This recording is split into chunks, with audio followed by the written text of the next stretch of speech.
ये चैप्टर 2 है first year का, वेक्टर्स एंड इक्विलिब्रियम। सबसे पहले डिफाइन करेंगे वेक्टर्स क्या होते हैं। वेक्टर्स को डिफाइन करने के लिए दो चीज़ें रिक्वायर होती हैं, एक मैग्नीट्यूड और दूसरी इनकी डायरेक्शन। जैसे मैं एग्जांपल हो कि हमें फोर्स दी हुई है 20 न्यूटन, तो ये 20 तो आ गई मैग्नीट्यूड के हम कितनी फोर्स लगा रहे हैं, और डायरेक्शन कि किस साइड को लगा रहे हैं, हम ईस्ट को लगा रहे हैं, वेस्ट को लगा रहे हैं, नॉर्थ को लगा रहे हैं, साउथ को। तो ये वेक्टर्स को डिस्क्राइब करने के लिए दो चीज़ें चाहिए होती हैं, मैग्नीट्यूड और डायरेक्शन। अब वेक्टर्स को सिंबॉलिकल रिप्रेजेंटेशन वेक्टर्स की देख लेते हैं। वेक्टर्स को क्योंकि डिनोट भी करना है अब हमने, या तो उसको बोल्ड कर दो, वेक्टर को, वेक्टर के सिंबल को या तो बोल्ड कर दो, या वेक्टर के सिंबल के ऊपर एरो लगा दो, या वेक्टर के सिंबल के नीचे लाइन सेगमेंट लाइन लगा दो, या वेक्टर के ऊपर लाइन लगा दो। तो ये वेक्टर्स के थे सिंबॉलिकल सिंबल्स के। वेक्टर्स को सिंबॉलिकली कैसे रिप्रेजेंट करते हैं, ग्राफिकली वेक्टर्स को रिप्रेजेंट करने के लिए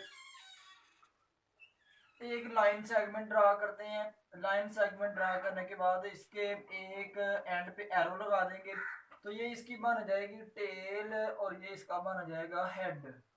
हमने एक फोर्स ली, इतनी इतनी, ये इसकी मैग्नीट्यूड आ जाएगी और किस साइड पे ये इसकी डायरेक्शन आ जाएगी। ये था वेक्टर्स को सिंबॉलिकल रिप्रेजेंट कैसे करना है और ग्राफिकल रिप्रेजेंट कैसे करना है।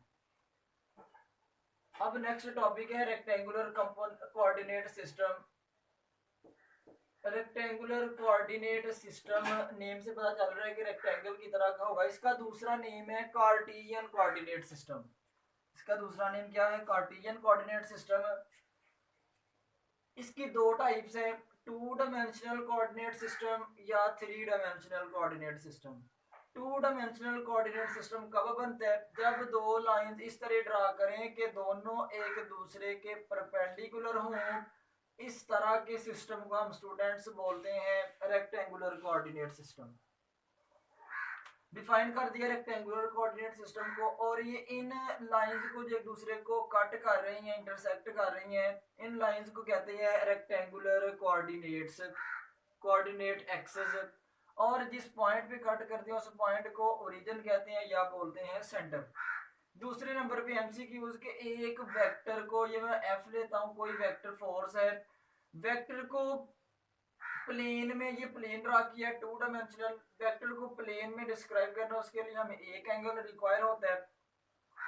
और उसके कितने कंपोनेंट होते हैं प्लेन में? 2 कंपोनेंट, एक एक्स एक्सिस के अलॉन्ग, दूसरा वाई एक्सिस के अलॉन्ग। अब इसके बाद 3 डायमेंशनल कोऑर्डिनेट सिस्टम को देख लेते हैं। 3 डायमेंशनल कोऑर्डिनेट सिस्टम में 3 एक्सेस आते हैं, जी ऐड करते हैं एक्सिस में। एमसीक्यूज के स्पेस में 3 डायमेंशनल कोऑर्डिनेट सिस्टम में कितने एंगल रिक्वायर होते हैं किसी वेक्टर को डिस्क्राइब करने के लिए? 3 एंगल्स, अल्फा, बीटा और गामा। प्लेन के केस में ओनली 1 एंगल और स्पेस के केस में 3 एंगल्स। दूसरे नंबर पे स्पेस में हमने किसी वेक्टर को बताना है। स्पेस में किसी वेक्टर के कंपोनेंट्स होते हैं 3, एक होगा एक्स एक्सिस के अलॉन्ग, दूसरा वाई एक्सिस के अलॉन्ग और थर्ड जी एक्सिस के अलॉन्ग।